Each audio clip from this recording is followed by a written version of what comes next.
जय कल्ना बाबा।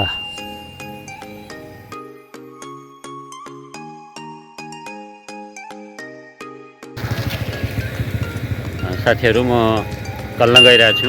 यताबाट यो जटै जाने बाटो हो।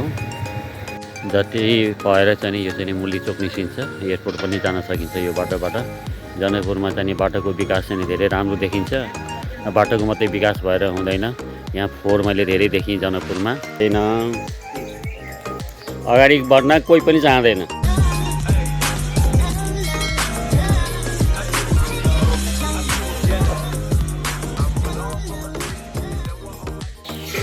जय श्रीराम साथीहरू, म नेत्रवियोगी हजुरहरूको सुस्वास्थ्यको कामना गर्दै बडबडे बुढो च्यानलमा हार्दिक स्वागत गर्दछु। आज म हजुरहरूलाई कल्ना बाबाको बारेमा बाबाको जीवन सम्बन्धी रोचक कथा सुनाउने जमर्को गरेको छु। साथै यो मेरो सौभाग्य पनि हो।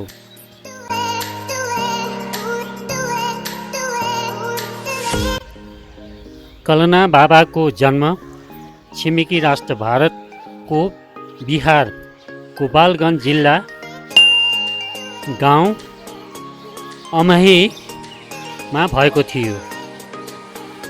कल्ना बाबाको बुबाको नाउँ प्रयाग शुक्ला र आमाको नाम यशोदा देवी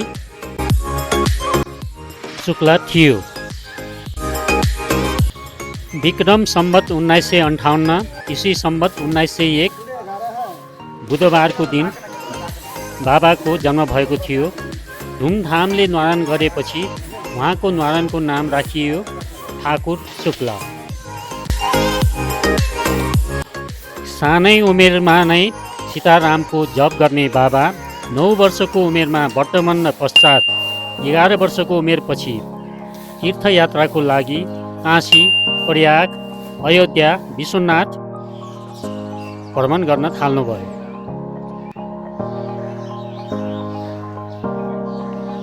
त्यो समयमा सानै उमेरमा विवाह गरिदिने चलन थियो। बाबाको आमाले बाबाको विवाह गरिदिनको लागि निकै कोसिस गर्नुभयो। जतिखेर विवाहको कुरा चल्थ्यो, विवाहको कुरा सुनेर बाबा चाहिँ खेतमा लुक्न जाने गर्नुहुन्थ्यो। 21 वर्षको उमेरमा सरयू नदीमा स्नान गर्न जाने क्रममा सरयू माताले बाबालाई साक्षात् दर्शन दिनुभएको थियो। एक रात बाबाको सपनामा श्रीराम प्रभुले पनि दर्शन दिएर जगत जननी जगदम्बा माँ जानकी मिथिला धाम जानको लागि आदेश दिनुभएको थियो।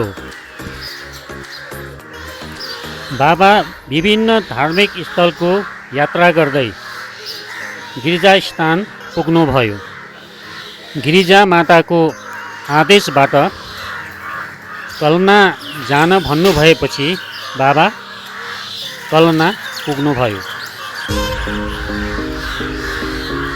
यही कल्याणेश्वर बाबाको मन्दिर रहेको कल्नामा बाबाको केन्द्र स्थान वासस्थान हुन पुग्यो।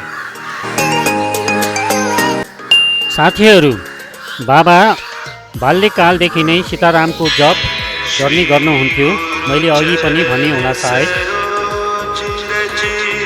माता सीताको पवित्र जन्मभूमि मिथिलामा भ्रमण गर्दा गर्दै गाउँ मधुबनी पुग्नुभयो। त्यो समयमा गाउँमा जङ्गल थियो। बाबाले यही स्थानमा आफ्नो वास स्थान बनाउनु भयो। दैनिक यहाँ रहेको पोखरीमा स्नान आदि गर्नुहुन्थ्यो। भोक लाग्यो भने सँगैको गाउँमा राम्रो र शुद्ध परिवारमा गएर भोजन गर्नुहुन्थ्यो। बाबा सुरुको दिन फलफुल, दाल चामल, काँचो, बेलपत्र, निमको पत्ता खाने गर्नुहुन्थ्यो। समय समयमा मिथिलामा पनि भ्रमण गर्नुहुन्थ्यो।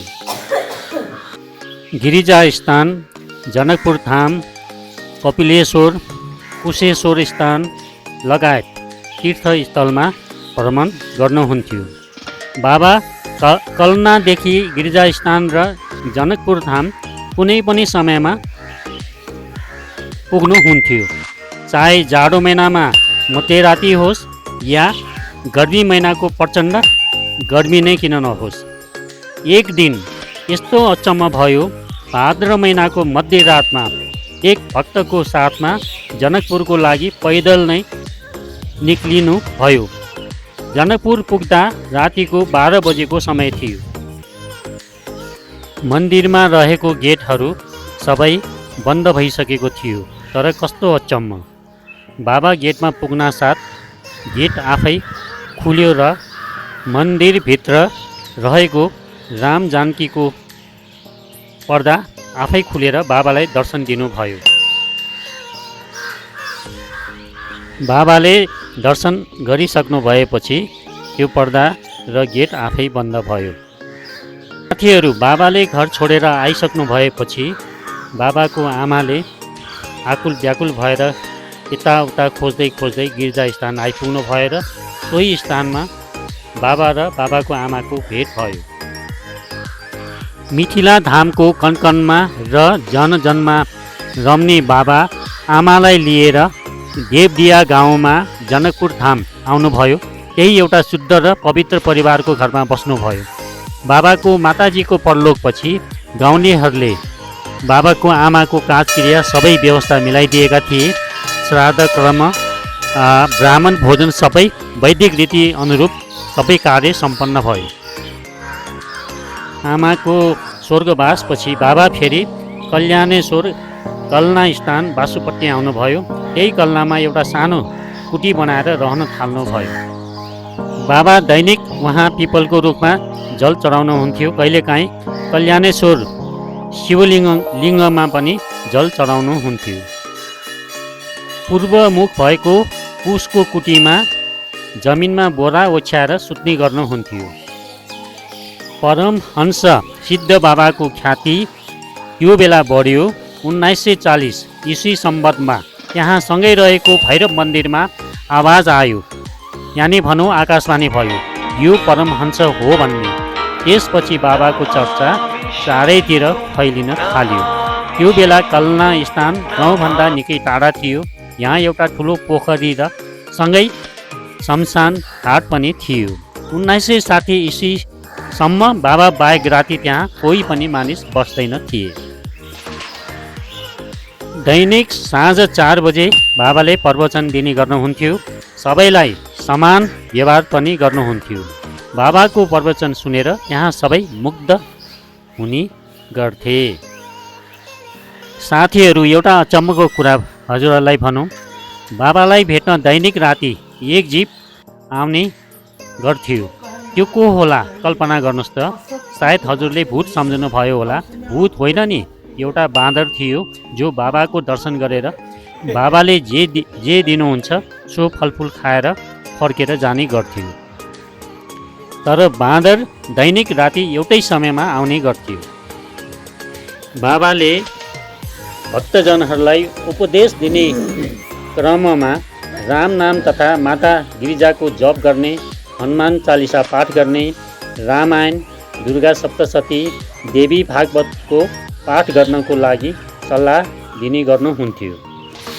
बाबा प्रायजसो कल्याणेश्वर बाबाको मन्दिर जानु हुन्न थियो र भक्तहरूलाई पनि भन्ने गर्नुहुन्थ्यो, मन्दिर बाहिरबाट नै धूप अक्षता गरेर प्रार्थना गर, मन्दिरभित्र नजाऊ भन्नुहुन्थ्यो।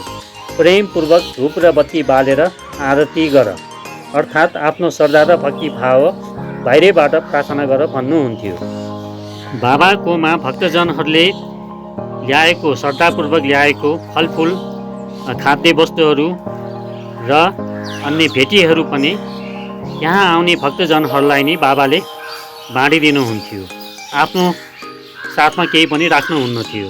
साथै यदि जाने रुपियाँ पनि 1 रुपियाँ होस् या 1000 रुपियाँ होस्, लाखौँ रुपियाँ होस्, सबै बाँडेर राम्रोसँग हात धुने गर्नुहुन्थ्यो। साथीहरू, बाबा एउटा हातबाट लिनुहुन्थ्यो भने अर्को हातबाट बाँडी पनि दिनुहुन्थ्यो। त्यहाँ आउने भक्तहरूलाई खुसी लागोस् भनेर बाबा आफ्नो सामर्थ्य अनुसार काम पनि अराउनुहुन्थ्यो। काम अराउनुभन्दा पहिले सोध्नुहुन्थ्यो, ये काज तोरासे होइ भनेर भोजपुरी भाषामा बोल्नुहुन्थ्यो। बाबालाई फोहोरदेखि निकै घृणा थियो, त्यसैले सफाइको लागि सदा तत्पर रहनुहुन्थ्यो र मन्दिर परिसर र पोखरी सफा गराइरहनुहुन्थ्यो। बाबा भोजपुरी भाषामा कुरा गर्नुहुन्थ्यो। बाबा जे पनि बोल्नुहुन्थ्यो उहाँको कुरामा केही न केही रहस्य लुकेको हुन्थ्यो। भक्तजनले नै त्यो रहस्यको के होला भनेर पत्ता लगाउने कोसिस गरिरहन्थे। बाबा भक्तजनहरूले ल्याएका फलहरू र अन्य खाद्य वस्तुहरू शुद्ध र सफा पवित्र छ कि छैन भनेर जाँच गरेर मात्र ग्रहण गर्नुहुन्थ्यो। बाबाको सामु आउने अहङ्कारी र घमण्डी मानिस पनि बाबाको दर्शनले शान्त हुन्थे भने आफ्नो इच्छा अनुसार बाबाको आशीर्वाद लिएर जाने गर्थे। बाबाको कृपाले यहाँ आउने भक्तजनहरू सबै सन्तुष्ट थिए। कहिलेकाहीँ बाबाकोमा आउने कोही रोगी र दुखी छ भने उसको दुःख साई बाबाले जस्तै आफै लिने गर्नुहुन्थ्यो। बाबा भन्ने गर्नुहुन्थ्यो, प्रेमी बसे पहाड पर तो घर आँगन के बीच, दुर्जन बसे द्वार पर तो लाख कोष के बीच। बाबाको दिनचर्या पनि अचम्मको नै थियो। जाडो होस् या गर्मी, आँधी आओस् या तुफान, 2 जोडी जनै र 5 हातको धोती लगाउने गर्नुहुन्थ्यो। जाडोमा एउटा धोती लगाउने र अर्को धोती ओढ्ने गर्नुहुन्थ्यो। बाबाको जीवनको कथा पुरा सुनाउन सकिनँ, त्यसैले माफी चाहन्छु। बाबा साक्षात् भोले बाबाको अंश हुनुहुन्थ्यो मलाई लाग्छ। जय भोलेनाथ प्रभु। तर हाम्रो दुर्भाग्य र मेरो पनि दुर्भाग्य, बाबाको दर्शन गर्न पाइएन। सायद दर्शन गर्न पाएका भए पनि हामीहरूले उहाँलाई चिन्न सक्ने थिएनौँ। 33 वर्ष पहिले नै इसी सम्वत 1992 फेब्रुअरी 29 को दिन साँझ 7:45 बाबाले आफ्नो देह त्याग्नुभयो। मानव र जीवनको कल्याणको लागि अवतरित हुनुभएको बाबा आज पनि आफ्नो भक्तजनहरूलाई स्वप्नमा दर्शन दिनुका साथै मन्त्र दीक्षा पनि दिने गर्नुहुन्छ भन्ने जनश्रुतिमा सुनिन्छ। जय श्री राम, जय भोलेनाथ।